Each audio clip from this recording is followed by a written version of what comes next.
एक ऐसा जहाज जो चाहे तो दुनिया का नक्शा ही बदल सकता है।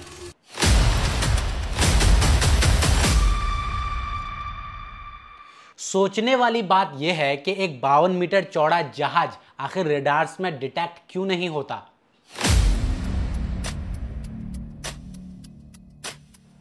इसमें ऐसी कौन सी टेक्नोलॉजी है जिसे पिछले 37 सालों से अमेरिका छुपा रहा है।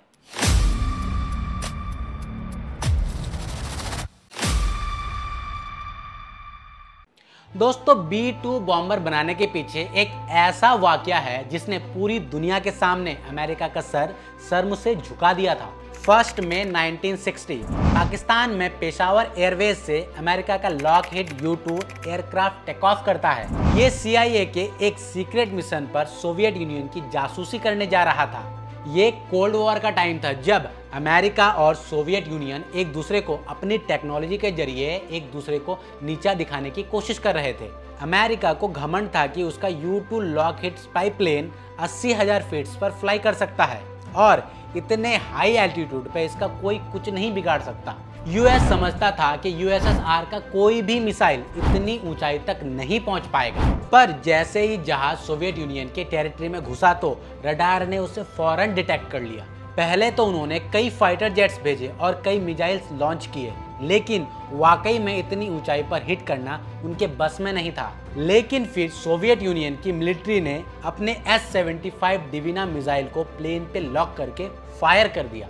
इस मिसाइल के बारे में अमेरिका को भी पता था, लेकिन उसका ख्याल था कि सोवियत यूनियन का S-75 भी इतनी ऊंचाई तक नहीं पहुंच सकेगा। पर इसके बाद जो हुआ वो अमेरिका ने कभी इमेजिन भी नहीं किया था।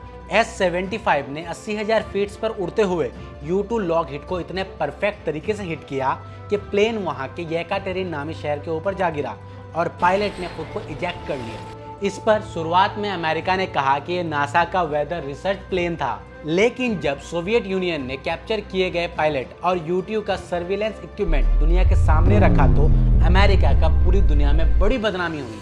इसके बाद रशिया यानी कि सोवियत यूनियन ने अपने डिफेंस सिस्टम पर काम करना शुरू किया और अमेरिका ने एक ऐसी टेक्नोलॉजी पर ध्यान दिया जो रडार के सामने लिटरली इनविजिबल हो जाए। उस वक्त अमेरिका के पास B-52 बॉम्बर्स थे, लेकिन इस घटना के बाद ये बात कंफर्म हो गई थी कि रशियन टेरिटरी में दाखिल होने से पहले इसे गिरा दिया जाएगा।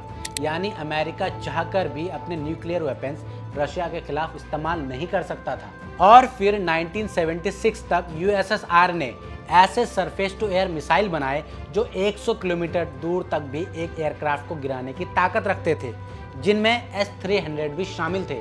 इस वक्त तक USSR का एयर डिफेंस सिस्टम इतना स्ट्रॉन्ग हो गया कि अमेरिकन एयरफोर्स के एक जनरल ने कहा कि सोवियत यूनियन में अपना B-52 बॉम्बर भेजना ऐसा ही है जैसे एक मक्खी के छत्ते पर पत्थर मारना। यही वो वक्त था जब अमेरिका ने 1978 में एडवांस टेक्नोलॉजी बॉम्बर यानी कि ATV प्रोग्राम लॉन्च किया था। इस प्रोग्राम का मकसद एक ऐसा बॉम्बर प्लेन बनाना था जो सोवियत यूनियन की टेरिटरी में जाए, उनके रेडार्स के सामने बॉम्ब गिराए और बिना नोटिस हुए वहां से निकल जाए। अमेरिका की ये सारी रिक्वायरमेंट्स पूरी की B-2 बॉम्बर ने, जिसकी पहली फ्लाइट हुई 1989 में, लेकिन दुनिया को ये 1997 में दिखाया गया। B-2 की सबसे बड़ी स्पेशलिटी उसकी रडार से बचने की कैपेसिटी है। इस एयरक्राफ्ट का एक एक कोना ऐसे डिजाइन किया गया है कि जब रडार का सिग्नल इस पर पड़ता है तो वह वापस रडार तक नहीं पहुंच पाते हैं, यानी उन सिग्नल्स की डायरेक्शन बदल जाती है। और इसी वजह से इसके डिजाइन में सिर्फ विंग्स है, ना फ्यूजलाज है और ना ही टेल है। टेल यानी पूंछ। नॉर्मल एयरक्राफ्ट में लगी है वर्टिकल टेल फिन बड़ी आसानी से रडार में डिटेक्ट हो जाती है। एयर डिफेंस सिस्टम में लगे रेडार्स का बहुत बड़ा नेटवर्क आपस में कनेक्टेड होता है और ये रेडार्स आसमान में हर तरफ ऐसे सिग्नल भेजते हैं कि कोई एक कोना भी अनडिटेक्टेड ना रह जाए।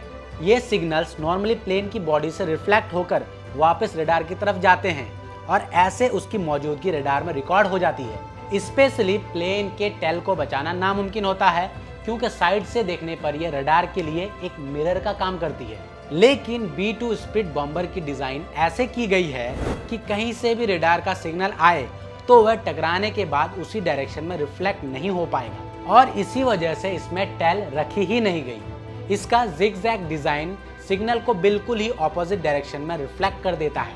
B2 बॉम्बर कामयाबी के पीछे सिर्फ इसका डिज़ाइन ही नहीं बल्कि एक ऐसी कोटिंग भी है जो 100% रडार के सिग्नल को अपने अंदर एब्जॉर्ब कर लेती है। यूएस ने एक ऐसी सीक्रेट कोटिंग बनाई है जिसकी डिटेल्स अभी तक दुनिया से छुपी हुई है और इसी कोटिंग की वजह से B2 बॉम्बर रडार पर 100% इनविजिबल हो जाता है।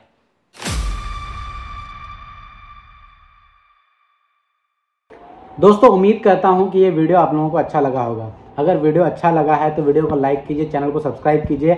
और मैं आप लोगों से एक बात ये कहना चाहता हूं कि हम लोग नए क्रिएटर हैं जिसकी वजह से हमारे चैनल में व्यूज़ बहुत कम आता है। तो दोस्तों अगर आप लोग वीडियो को पूरा वॉच कीजिएगा और अपने दोस्तों तक शेयर कीजिएगा तो हमारे चैनल में व्यूज़ सही आ जाएगा। इस वजह से आप लोगों से रिक्वेस्ट है और ख़ास तौर से रिक्वेस्ट है कि आप लोग वीडियो को पूरा देखिए और अपने दोस्तों तक फैलाइए।